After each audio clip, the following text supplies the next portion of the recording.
Intelligence Studio. Do subscribe and like the video. Nvidia's CEO turned a struggling upstart into the world's most valuable company. It took 30 years. When Jensen Huang started working on a book about Nvidia in early May 2023, the artificial intelligence boom was still in its infancy. Based on his years covering the chip sector and tech more broadly, he was confident the party was just getting started, with Nvidia at the center of it all. The company already fetched a market value of $700 billion. The exclusive trillion-dollar club seemed within reach. But even he couldn't imagine what was about to come. A few weeks into his book research, Nvidia posted what one analyst called the greatest beat of all time. The company went on to report a series of quarterly results with triple-digit growth rates, an unprecedented stretch for a company of its size. Today, all of big tech is clamoring for its products.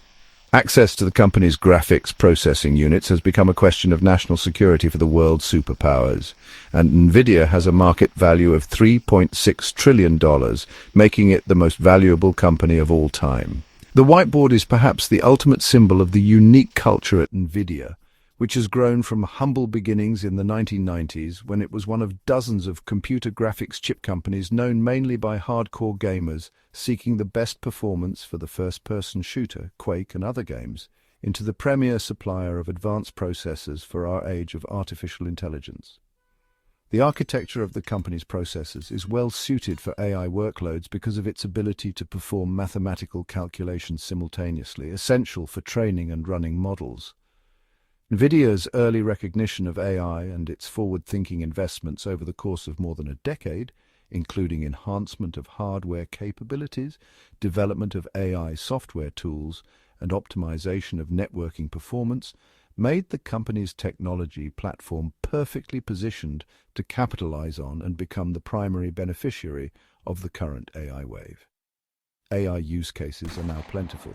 Companies are harnessing Nvidia-powered AI servers to boost programmer productivity, automate repetitive customer service tasks, and empower designers to create and alter images based on text prompts, enabling faster iteration of ideas. Nvidia's reinvention has paid off. On June 18, 2024, the company surpassed Microsoft to become the world's most valuable company at a market capitalization of $3.3 trillion. It reached that milestone on the back of the immense demand for its AI chips. The company's stock price had tripled over the previous 12 months. To call Nvidia's stock a historically good investment is to understate things. From its initial public offering, Nvidia investors enjoyed a 33% annualized compounded return, the highest growth rate for any US stock, with at least a 20-year trading history. If an investor had purchased $10,000 of Nvidia stock when it made its market debut on January 22, 1999, that stock would have been worth $13.2 million on December 31, 2023. At Nvidia, the whiteboard is more than the primary form of communication at meetings. It represents both possibility and ephemerality, the belief that a successful idea, no matter how brilliant, must eventually be erased, and a new one must take its place. Every conference room at Nvidia in Santa Clara, California has a whiteboard, signaling that each day and each meeting is a new opportunity and that innovation is a necessity, not an option. Whiteboarding also requires active thinking and inevitably reveals how well or not any employee, including an executive, knows the material. Employees must demonstrate their thought processes in real time in front of an audience. There's no hiding behind neatly formatted slides or slick marketing videos. Nvidia's culture starts with Jensen Huang, who is known simply as Jensen to his friends and employees. He's been a known quantity for some time and has run Nvidia for its entire 3-decade history, the longest tenure of any current technology CEO. He has driven the company not only to survive but also to surpass all of its suppliers, competitors, investors and admirers. He had already found a modicum of fame before the AI boom, having been named to Time magazine in 2021. But as Nvidia's value reached $1 trillion, then $2 trillion, and then $3 trillion, his profile has grown commensurately. It is now common to see his trademark leather jacket and shock of silver hair always combed into a simple side part in articles and video clips, many of which describe Jensen as the genius you've never heard of. To those who have covered the semiconductor industry, Jensen's influence has been significant. He has been following Nvidia in a professional capacity for much of his career, first as an equity analyst and now as a journalist, and has seen how Jensen's guidance and strategic vision have shaped the company over the years. Even so, his view has remained that of the outside observer, dependent as much on interpretation as on concrete fact. If we have leaders who are not fighting for other people to be successful and are depriving opportunities to others, I'll just say it out loud, Jensen Huang said.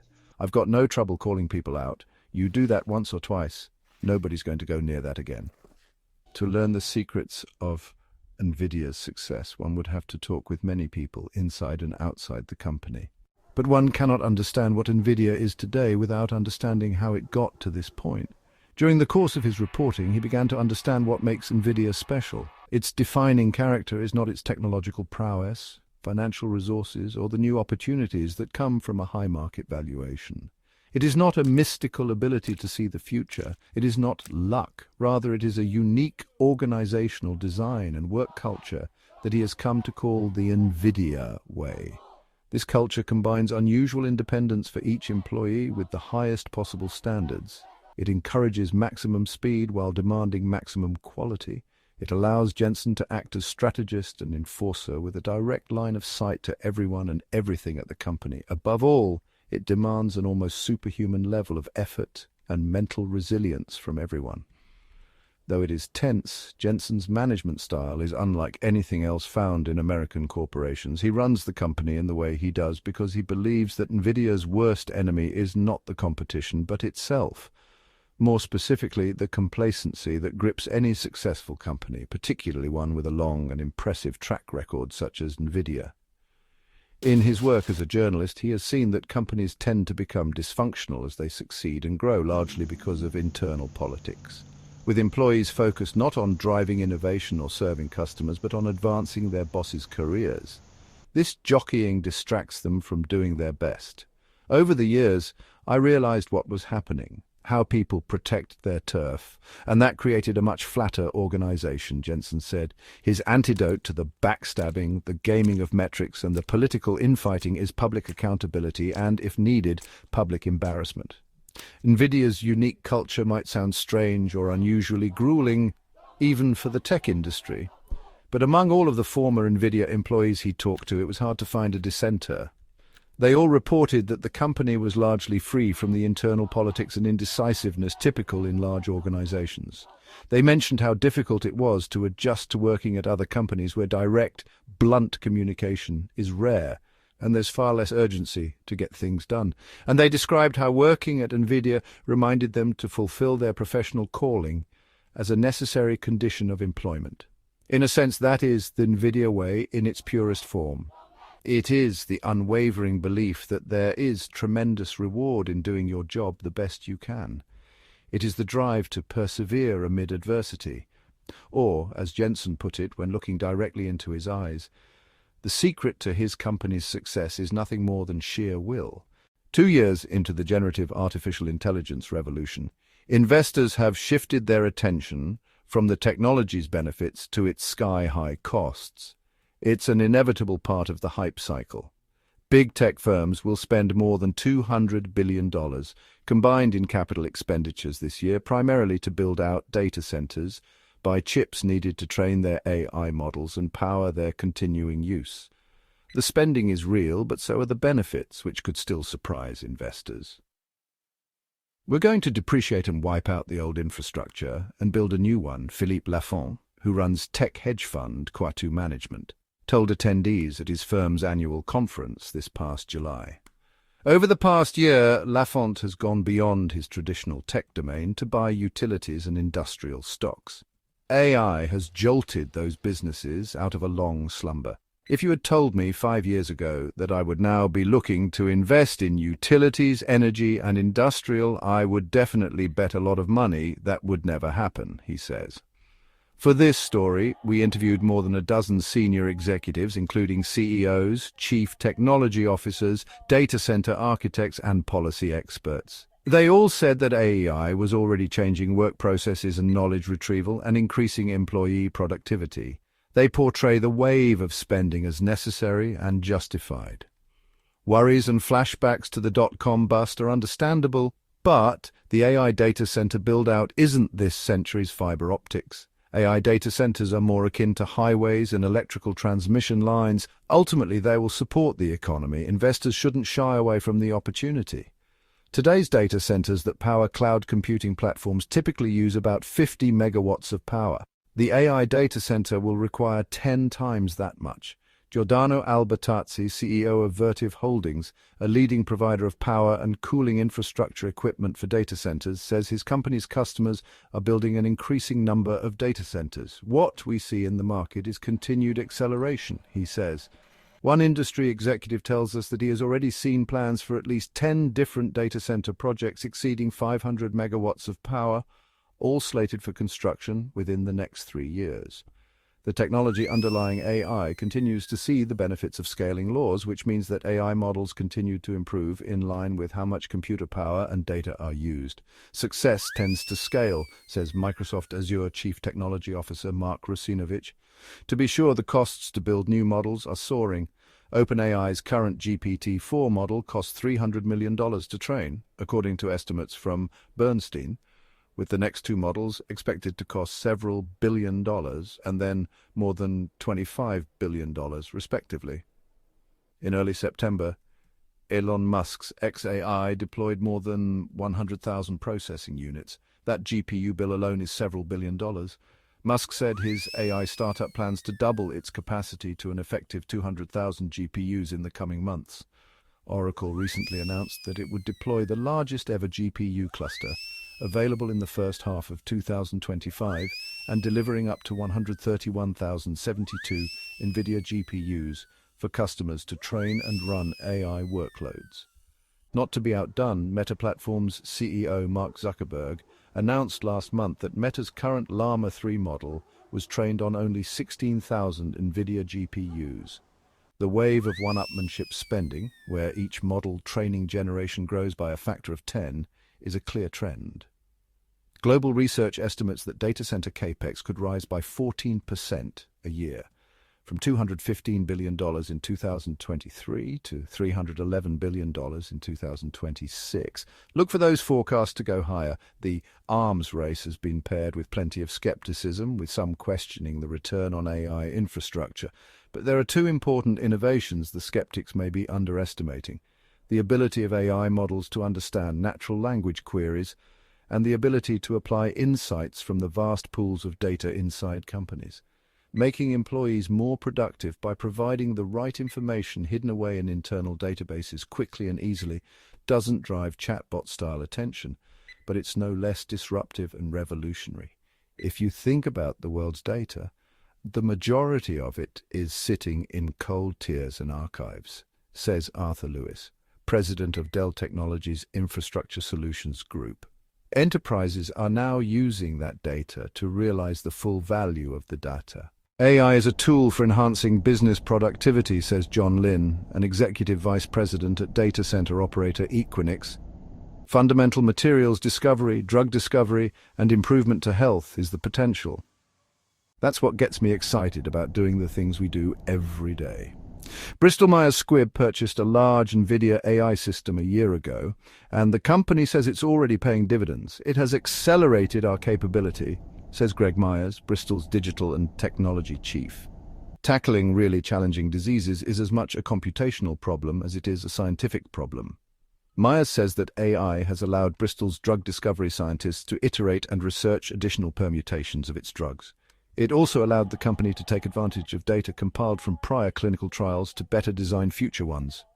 We are on track as a result of the AI work to reduce our clinical trial cycle time by almost 2 years, he says. Technology firms are touting the unprecedented growth trajectories of their new AI business ventures. Amazon.com CEO Andy Jassy recently told investors that the company's generative AI business is on track for a multi-billion-dollar revenue annual run rate. Year over year, the business is more than doubling at a growth rate surpassing the early stages of its Amazon Web Services cloud business. Generative AI is a really unusually large, maybe once-in-a-lifetime opportunity, Jassy said. Microsoft CEO Satya Nadella has similarly touted the supercharged growth of its cloud business. He said last month that the company's AI business is on track to exceed a $10 billion annual run rate this quarter, making it the fastest business in our history to reach this milestone. Meanwhile, big tech CEOs are also realizing significant productivity gains for their own businesses through the use of AI. Meta's Zuckerberg mentioned that AI enhancements have led to an 8% increase in time spent on Facebook and a 6% increase on Instagram this year. More than 1 million advertisers have used the company's generative AI tools to create ads, and early results show a 7% increase in conversions to revenue, he said. Alphabet CEO Sundar Pichai said on the company's recent earnings call that more than a quarter of new code at Google is now initially generated by AI and then reviewed by staff. 7 of the company's major products, with more than 2 billion users, have incorporated Google's AI Gemini model, Pichai said. Our long-term focus and investment in AI are paying off and driving success for the company and our customers. To be sure, AI's early profits won't be evenly spread around the market. The arms dealers in the AI race remain the best way to play the opportunity, with 3 stocks particularly well-positioned: Nvidia, Vertiv, and cloud provider Oracle. Nvidia remains at the center of the infrastructure's build-out. CEO Jensen Huang has said the industry is about $150 billion into a $1 trillion data center transformation process, which will take place over the next 4 to 5 years. So far, rivals like Intel have not been able to compete with Nvidia's more comprehensive solutions for data centers. Given the NVL72's advantages, next year will probably be another strong year of growth for Nvidia. Nvidia shares aren't as attractive after tripling over the past year, but the stock isn't overvalued given that forecasts for future earnings have also soared. So, how should investors value the stock? For rapidly growing companies on trend, one useful framework is to forecast earnings power for 2 years out and multiply that number by 25. It's what Lone Pine Capital founder Steve Mandel told his analysts to generate the firm's enviable long-term track record.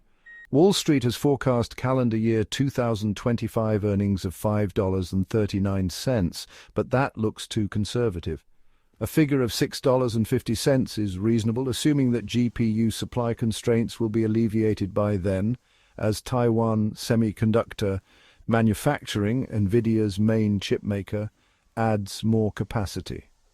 When multiplied by 25, that equates to a $162.50 target for Nvidia stock, roughly 10% above its recent levels. Vertiv's equipment is also nearly irreplaceable in the data center market. The company has 300 service centers for liquid cooling system maintenance. Nvidia executive Mayor Hamilton told Barron's that all of the initial designs of its NVL72 system use liquid cooling because it offers a 30% energy savings versus traditional air cooling. And do subscribe to the channel